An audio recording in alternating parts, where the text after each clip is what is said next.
Hey guys, welcome back to World of Warships. Today we're taking a look at the Minegumo. This is a new Tier 9 premium destroyer on the Japanese line, and it's a torpedo boat. This is part of a Java Sea event, and this ship will be available for 190 Java Sea tokens. The torpedoes do quite a lot of damage, and they have very nice range. You have a couple options, and they both hit like a truck. We're gonna get a dev strike to start things off here. This ship will also be available for bundles, but those are for cash and doubloons. So not sure if there's any way to just buy this ship outright. I don't really have a lot of information on this event as of yet, but that seems to be it. Tokens and random bundles. Unfortunate that there isn't going to be a way to get this ship just for a normal purchase, at least as far as I can understand from the very little bit of information that I do have.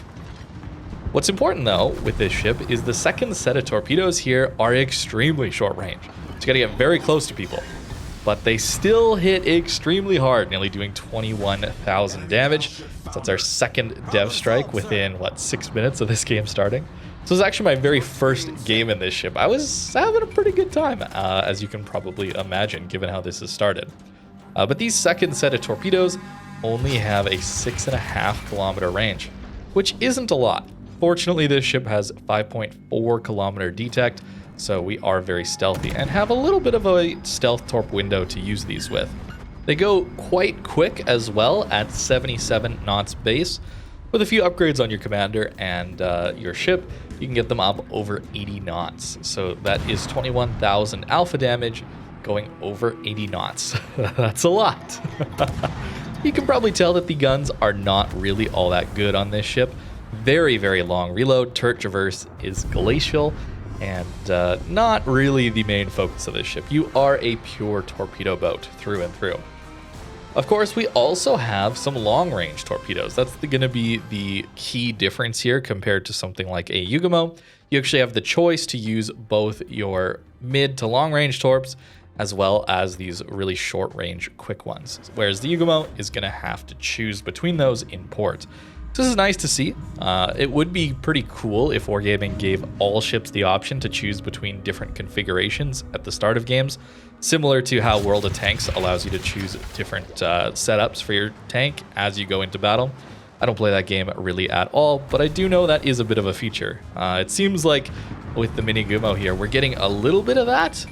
Would be cool to see more, because having that option of picking what you want to use is really helpful for just making a ship feel much more comfortable. With the Minegumo here, I felt like I always had an opportunity to make my ship work, at least as a torpedo boat. The guns are not really worth it at all, but when I have games where I don't have a carrier and there's not radar destroyers hunting me down, let's say, I could use the 6.5 kilometer torps and really go in and try and get some close range salvos off of people.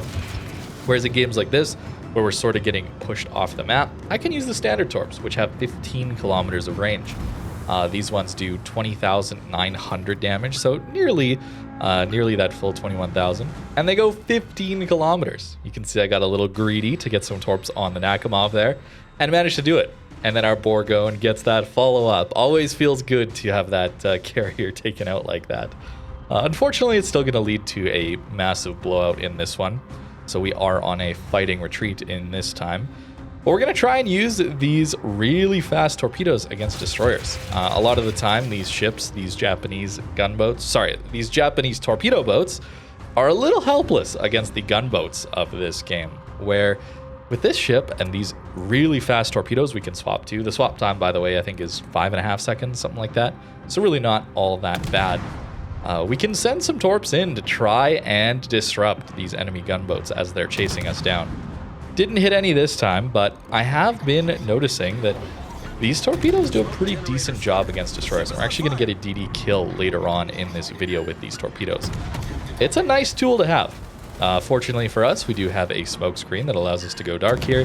And since this guy shot at us, well, my teammates are going to be spotting him for me.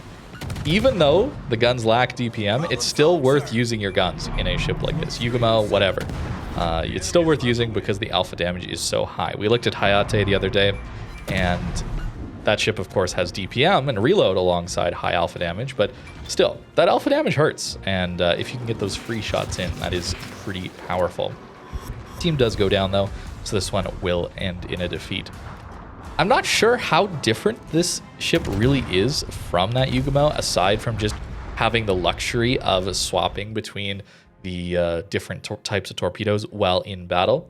And that's about it. I think overall the torpedoes are similar to maybe even a little worse than Yugumo Torps. If we compare the mid-range ones like the 12s on the Yugumo, you're going to get more damage out of them as well as faster speed out of them. But they're only 12 kilometer, not 15. 15 is pretty nice. Of course, we have 12 kilometer radars at these higher tiers, so having that extra bit of range to torp from outside radar range makes it a little bit more comfortable to play. The alternate here on the Minegumo, also compared to, let's say, the F3s, well, again, we lack some range on these ones here, so 6.5 instead of 8 kilometer F3s, and the damage is a little lower here as well compared to F3s. But the speed is still there, so you still have that option to use them. I don't really recommend using F3s anyway on the Yugumo, just because, let's be honest, things are pretty passive. You get into a radar carrier game, you're almost useless. So that's where I would certainly recommend to use the 12s on a lot of these torpedo boats. I'm going to keep saying gunboat for some reason. Maybe that's because I've been playing Kaba and Hayate a lot. Torp boat, that's what these are, torp boats. And that's kind of cool that this ship has that flexibility and that just option to, again, be a little more comfortable in just the variety of matches you're going to find. So that's really the highlight of this ship, I think. You're a Yugumo that is slightly worse in some ways, but allows you to just play off the matchmaker a little bit better. That's kind of my opinion on this ship. Whether or not it's worth it, well, we're going to have to see what this Java Sea event is and how difficult it is to get these tokens. 190 might be a lot, or it might be little.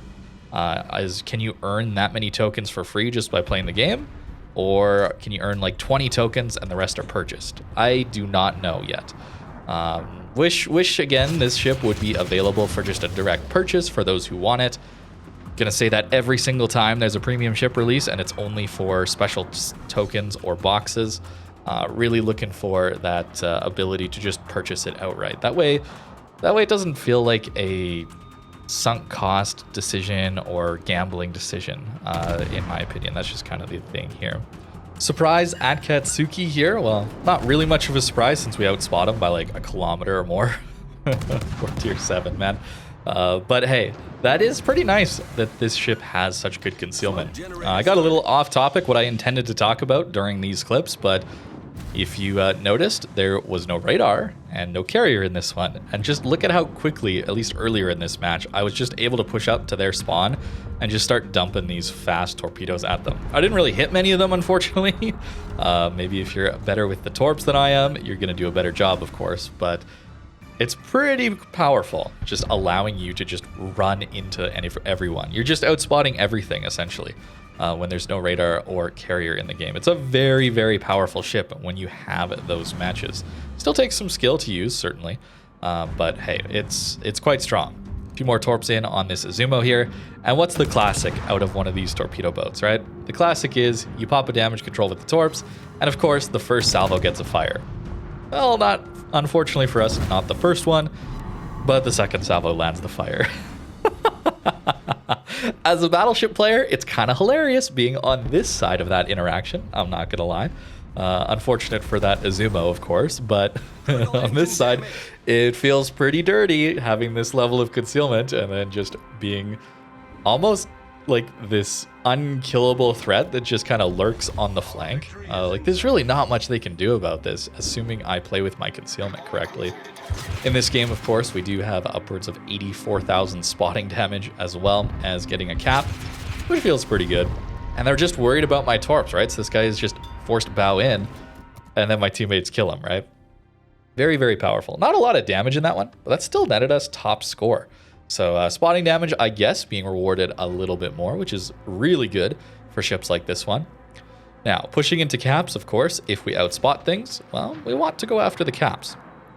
But there's an enemy DD with a radar. Instantly swap to those fast close-range torpedoes, and now we're going to try and land a few on this guy. Of course, he's going to try and take advantage of his smoke radar gimmick, so we aim for him to slow down and stop in his smoke screen, and we got the Torps out.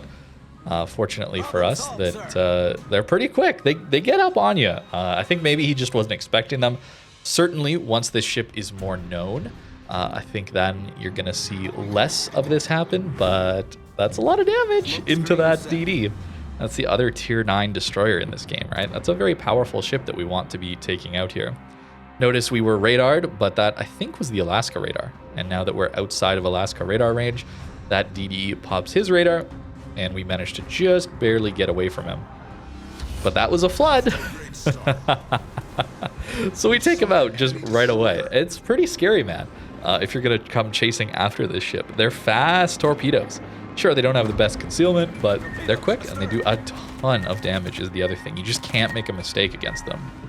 Of course, carriers are difficult to deal with for any of these ships, but if you're playing further back, like I am here, it's not as bad because most of the drops, especially with torpedo bombers, you can dodge those pretty easily. Maybe the rockets or especially the dive bombers, harder to dodge those, more RNG based.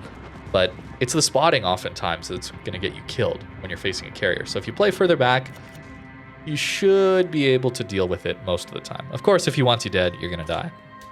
Spotting a Kiev here, and it's just so disgustingly good at outplaying enemy DDs, right?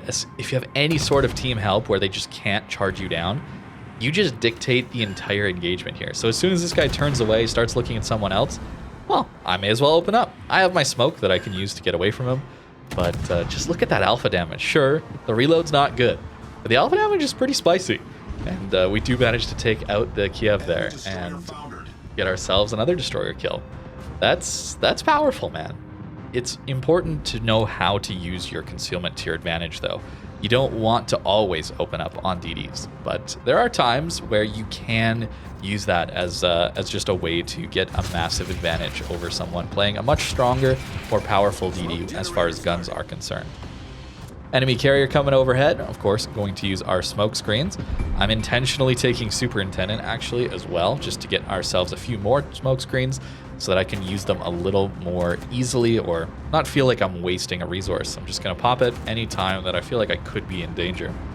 And we're just kind of hanging out on their flank, right? Like 6 kilometers away from this Ruprecht. And, well, we take them out. I think the lead time to 6 kilometers with these fast close-range torps was something like 24 seconds or 30 seconds, something like that. I don't actually remember the number, but it's pretty quick. It's enough that you can start comparing it to long-range battleship salvos, like a 30-kilometer salvo out of Vermont or something like that is around that 25 to 30 second lead time. And sure, you're not going to hit those most of the time, but torpedoes don't overpen, right? It's fun, man. It's pretty fun to use this ship. I ain't gonna lie. Maybe I got lucky with Matchmaker or something like that, but I actually had a surprisingly good time in this ship. We didn't like get insane damage output, but I felt like I was outplaying people reasonably well. And the 2 sets of torpedoes made the ship pretty comfortable, which is not usually how I feel about Japanese torpedo boats. As for the build here on the Minegumo, of course, we are going as a torpedo boat, so we want to maximize our concealment. I am taking Survivability Expert, trying to get our HP up. Certainly allows us to live a little bit longer in some situations where we do get surprised by a radar or something like that. Very handy to have that extra HP. Last stand, pretty much default on every DD, just keeping your engine workable as well as your rudder, just allowing you to use them even when they're broken.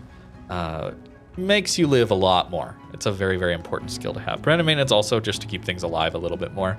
Not resetting our torpedo reloads, for example, while they're on cooldown. But I am taking Superintendent here over some other things. We could be taking maybe a bit of DPM on our guns. We could also be taking Liquidator, although, I mean, Japanese torpedoes, they flood pretty quickly. Not even taking Grease the Gears. I want that one more smoke. Maybe that's not required, but it was pretty nice to just be able to pop a smoke whenever I felt like I was in trouble and not worry about not having enough into the late game. Fill the tubes, of course, as well as Swift Fish, giving us faster torps that reload quicker. Adrenaline Rush also helping with this. There you go. Those are the stats on those torpedo tubes. 15-kilometer range is the standards with nearly 21,000 alpha damage. Only 63 knots, though, with 1.7-kilometer detect. And then those fast F3 Mod 1s, I guess is what they're called. 85 knots, 21,000 alpha damage. That's pretty scary. That's pretty scary to run into. And as for the upgrades here, yep, running Torp build. So not going after our main guns at all. Again, that helps us with our DPM as well. So our torpedo reload is only 76 seconds base. Anytime you get some AR, you can get that down closer to a minute. That's not a long cooldown for such powerful torpedoes.